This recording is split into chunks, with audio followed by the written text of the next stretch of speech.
Kalau kamu zaman sekarang bangun tidur pegang HP, ulama salaf bangun tidur pegang Quran, baca Quran. Kamu mau makan megang HP, ulama salaf mau makan megang Quran. Kamu jalanmu, diammu, gerakmu pegang HP, ulama salaf jalannya, diamnya, geraknya megang Quran, baca Quran. Kamu nggak bisa tidur kalau nggak pegang HP, ulama salaf nggak bisa tidur kalau nggak baca Quran. Kamu 1 menit nggak pegang HP gelisah, 1 menit nggak pegang HP galau, ulama salaf 1 menit nggak pegang Quran, 1 menit nggak baca Quran, mereka galau.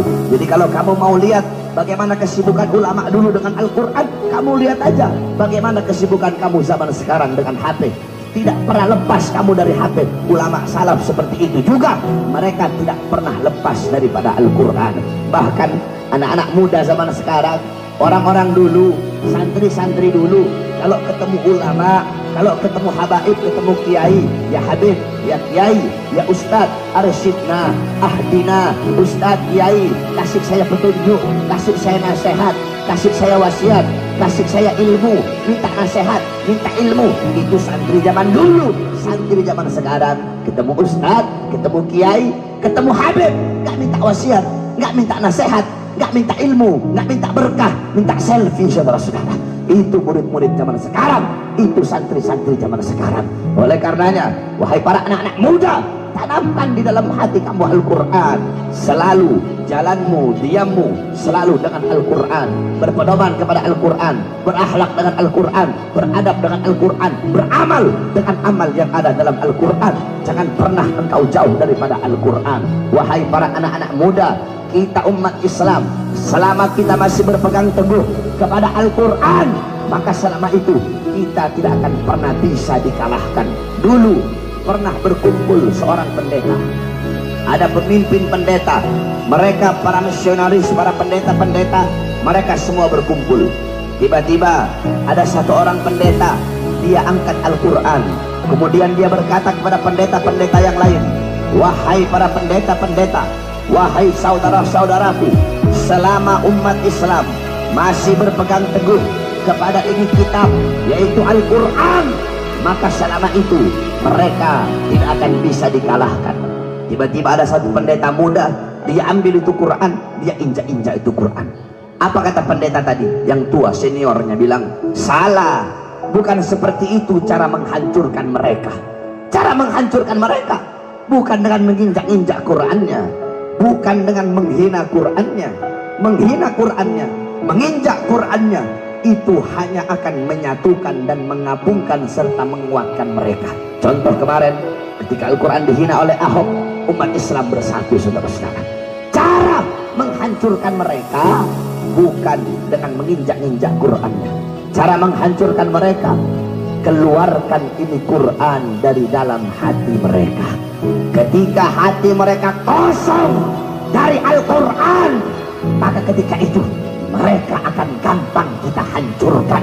Ketika anak-anak muda mereka, hati mereka kosong dari Al-Quran, mereka sibuk dengan sepak bola, mereka sibuk dengan HP, sibuk dengan Twitter, sibuk dengan Facebook, sibuk dengan Instagram, mereka sibuk untuk bertasabbuh kepada orang-orang barat, mereka sibuk berpakaian sebagaimana orang barat, pola pikir mengikuti barat, gaya hidup mengikuti barat, hatinya kosong dari Quran, kosong dari Islam, kosong dari Rasulullah. Ketika hati mereka kosong dari Quran, maka ketika itu mereka akan bisa kita kalahkan.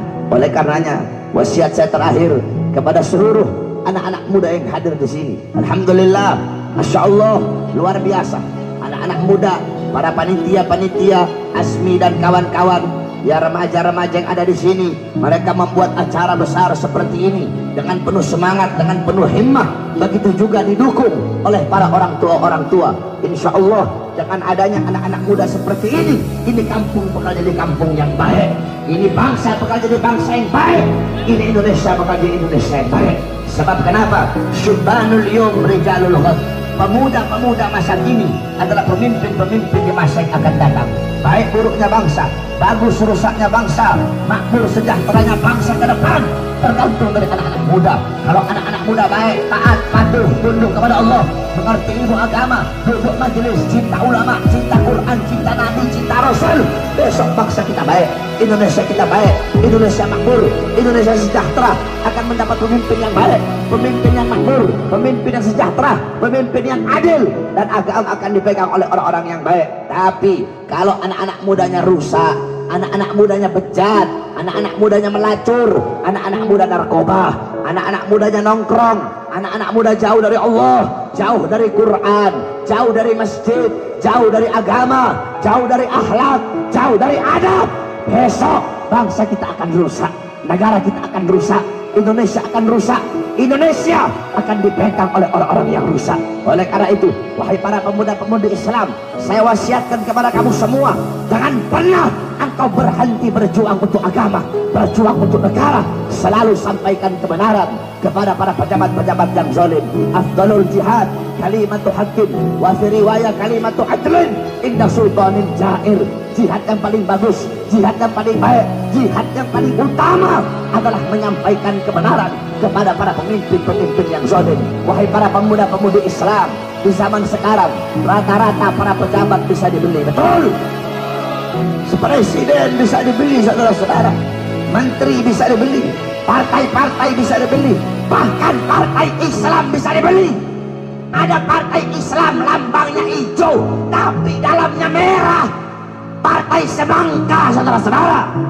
Banyak partai-partai yang bisa dibeli. Banyak orang-orang yang mengkhianati bangsa, mengkhianati negara. Mereka jual ini bangsa kepada asing. Para pejabat-pejabat sekarang, mereka para pemimpin-pemimpin sekarang, mereka hidup enak, hidup sejahtera, mereka kenyang, mereka tidur nyenyak. Rakyat kelaparan, rakyat susah, rakyat menderita, rakyat pengangguran. Oleh karenanya, wahai para pemuda-pemuda Islam, jangan pernah berhenti untuk berjuang. Barangkali banyak pejabat-pejabat yang bisa dibeli bagi orang-orang yang ingin menghancurkan bangsa, bagi orang-orang yang ingin menghancurkan Indonesia. Para perangkat negara, para pejabat bisa mereka sogok, bisa mereka suap, bisa mereka beli. Mereka bisa mengkhianati bangsa, mengkhianati negara, dan mengkhianati Indonesia, serta mengkhianati agama. Tetapi mereka, para pengkhianat bangsa, mereka lupa bahwasanya di Indonesia masih tegak berdiri kami, para pemuda-pemudi Islam, anak-anak bangsa yang rela hancur dan binasa untuk agama Indonesia. Kami tidak akan pernah bisa dibeli sampai hari kiamat. Yang hak akan kami sampaikan hak, yang batil akan kami sampaikan batil. Wahai para anak-anak muda, jangan pernah engkau takut. Tidak ada pembatas, tidak ada penghalang antara seseorang dengan kebenaran, walaupun kebenaran datangnya dari yang orang yang lebih muda, yang lebih bodoh, yang lebih hina, yang lebih miskin. Kebenaran bagaikan matahari yang akan selalu bersinar walaupun di hadapan para orang yang buta. Oleh karenanya, wahai anak-anak muda, terus sampaikan kebenaran. Katakan kepada mereka, hei kalian mau bungkam mulut kami anak-anak muda Islam. Semakin kalian bungkam mulut kami akan semakin meneriakkan kebenaran, saudara-saudara. Hei para musuh-musuh agama, para pengkhianat bangsa, demi Allah, jikalau kalian maju satu langkah untuk melawan agama kami, untuk menjual bangsa kami, untuk menghancurkan rakyat, untuk menyengsarakan rakyat, kalian maju satu langkah, kami pemuda-pemudi Islam Indonesia maju 1000 langkah untuk melawan dan menghancurkan kalian. Saya tanya pemuda-pemudi yang ada di sini, siap bela Indonesia? Siap bela Indonesia? Siap hancur demi Indonesia? Siap binasa demi merah putih? Allahu Akbar, Allahu Akbar, Allahu Akbar. Siap jadi muda yang baik, siap jadi anak-anak muda yang taat, siap jadi anak-anak muda yang patuh kepada Allah. Wahai anak-anak muda, kalian para anak-anak muda, kalian rela mati untuk klub-klub bola kalian. Anak-anak becek rela mati untuk Persija, anak-anak Viking rela mati untuk Persib, anak-anak bonek rela mati untuk Persebaya.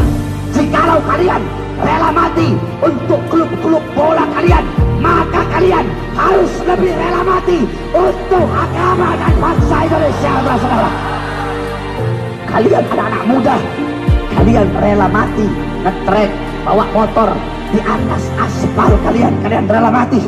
Jikalau kalian rela mati di atas aspal, maka kalian harus lebih rela mati di atas jalan dan relnya Allah Subhanahu wa taala. Jangan pernah kamu takut. Intan surullah yansurkum. Siapa yang menolong agama Allah, Allah tolong. Kamu jaga agama Allah, Allah jaga kamu. Kamu lindungi agama Allah, Allah lindungi kamu. Walaupun mereka punya segala-galanya, mereka punya harta, mereka punya pangkat, mereka punya jabatan, mereka punya tahta, mereka punya kekuasaan, mereka punya senjata. Jangan kau takut. Kita tidak punya apa-apa.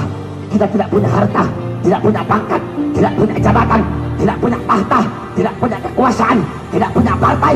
Tapi ingat, kita punya yang tidak mereka punya. Walaupun kita tidak punya apa-apa, kita punya Allah.